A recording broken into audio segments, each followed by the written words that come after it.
বিসমিল্লাহির রহমানির রহিম। আজকে মাইজদি শহরের একটা বিষয় নিয়ে আপনাদের সামনে হাজির হলাম।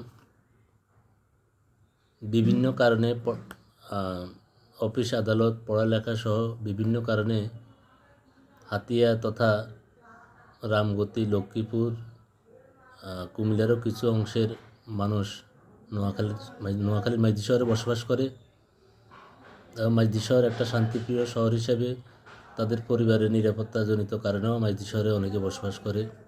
দেখা যাচ্ছে যে অনেকে চাকরি করে লক্ষ্মীপুর, পরিবার নিয়ে থাকে মাইজদিতে, চাকরি করে ফেনীতে, পরিবার নিয়ে থাকে মাইজদি শহরে, শুধুমাত্র নিরাপত্তাজনিত কারণে। মাইজদি শহরের একটা ঐতিহ্য, রাত্রে 3টা-4টা বাজেও মা বোনরা রাস্তায় হাঁটলে কেউ কখনো কোনোরূপ খারাপ মন্তব্য করে না, কোনো খারাপ আচরণ করে না। ইদানিংকালে একটা বিষয় লক্ষণীয়, যেহেতু মাইজদি শহরে প্রচুর জনসংখ্যার আধিক্যতা প্রচুর পরিমাণে বেড়ে গেছে, সে কারণে যানবাহনের সংখ্যাও বাড়ছে। বর্তমানে মাইজদি শহরে স্বাভাবিক হিসেবে 30,000-40,000 অটোরিকশা আছে।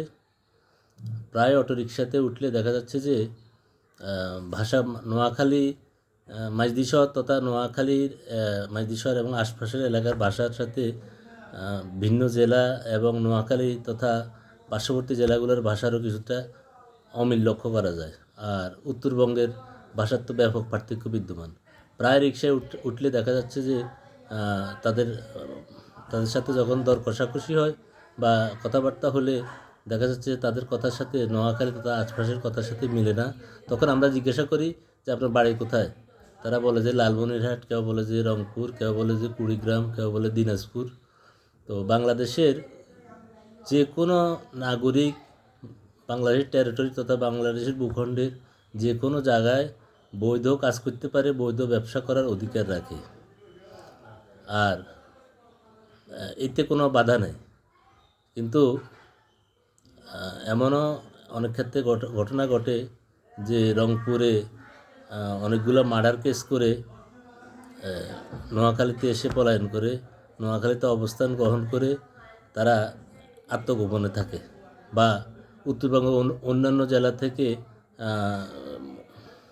অন্যান্য জেলায় বিভিন্ন অপরাধজনক কর্মকাণ্ডের সাথে জড়িত থেকে পুলিশ থেকে বাঁচতে না পেরে মাইজদি শহরে এসে আশ্রয় গ্রহণ করেছে। এরা যদি হ্যাবিচুয়াল অফেন্ডার হয়ে থাকে, বা এই যে হাজার হাজার উত্তরবঙ্গের হাজার হাজার অটোরিকশার ড্রাইভার মাইজদি শহরে আশ্রয় নিয়েছে, এদের মধ্যে যদি কিছু যদি হ্যাবিচুয়াল অফেন্ডার হয়ে থাকে, খুনি প্রকৃতির হয়ে থাকে, ডাকাত প্রকৃতির হয়ে থাকে, তাহলে তো এটা মাইজদি শহরের জন্য আমি মনে করি এটা ভবিষ্যতে খারাপ কিছু বয়ে আনবে। যারা হ্যাবিচুয়াল অফেন্ডার, হ্যাবিচুয়েটেড টু ডান অফেন্স, তারা যে কোনো সময় খুন খারাপি মাইজদি শহরে সংগঠন করতে পারে এবং ছিনতাই করতে পারে, ডাকাতি করতে পারে। তাই আমার বিশেষ একটা অনুরোধ থাকবে প্রশাসনের প্রতি, মাইজদি শহরে যে সকল এই উত্তরবঙ্গ কিংবা দূর জেলার অটোরিকশার ড্রাইভাররা রিক্সা চালায়, তাদের একটা ডাটা এবং একটা তথ্য রাখা যেন, এবং তাদেরকে একটা তথ্য রাখা যেন তারা কোনো অপরাধ কর্মকাণ্ডের সাথে জড়িত হতে না পারে, আর জড়িত হলেও তাদেরকে যেন সহজে শনাক্ত করা যায়। এক্ষেত্রে যেন উত্তরবঙ্গ থেকে কোনো ব্যক্তি আসে এখানে মাইজদি শহরে এসে অটোরিকশা চালানো, সেটা কোনো অপরাধের বিষয় না। অপরাধের বিষয়টা তখন হবে যখন তারা অপরাধ করবে। কিন্তু যদি তাদের কোনো ডাটা রাখা না হয়, তাদের কোনো ঠিকানা রাখা না হয়, তাদের কোনো পরিচয় রাখা না হয়, তারা মাইজদি শহরে কোনো একটা খুন করে, কোনো একটা বড় ধরনের কোনো অপরাধ করে তারা যদি আবার ভিন্ন কোনো জেলায় চলে যায়, ফেরারি হয়ে যায়, তাহলে তো আমরা ওই ব্যক্তিগুলোকে আমরা শনাক্ত করতে কোনোভাবে সম্ভব হবে না। আর সম্ভব হলেও অত্যন্ত কষ্টসাধ্য হবে, বা দেখা যাচ্ছে যে অনেক সময় তারা আইনের মারপ্যাচ থেকে তারা বেরিয়ে যাবে।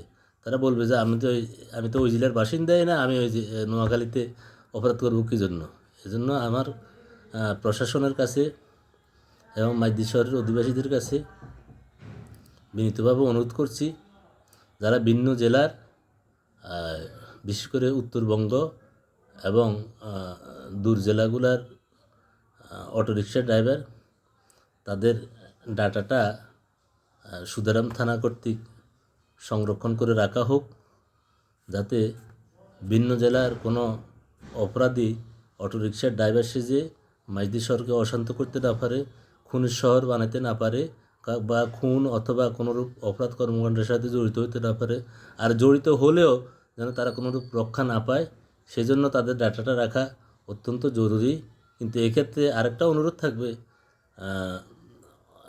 অনেক সময় যেন কোনো নিরীহ হোক সেটা উত্তরবঙ্গের কোনো নিরীহ অটোরিকশা ড্রাইভার যেন হয়রানির শিকার না হয়।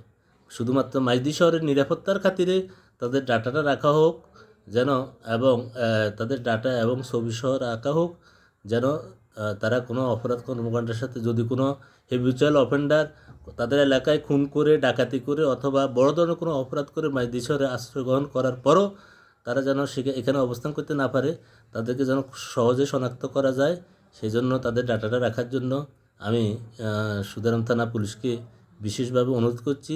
এক্ষেত্রে অপরাধীরা যেমন মুক্তি পাবে না এবং আমরা মাইজদি শহরের অধিবাসীরা নিরাপত্তার সাথে বসবাস করতে পারবো বলে আমি মনে করি। আসসালামু আলাইকুম রহমতুল্লাহি ওয়া বারাকাতুহু।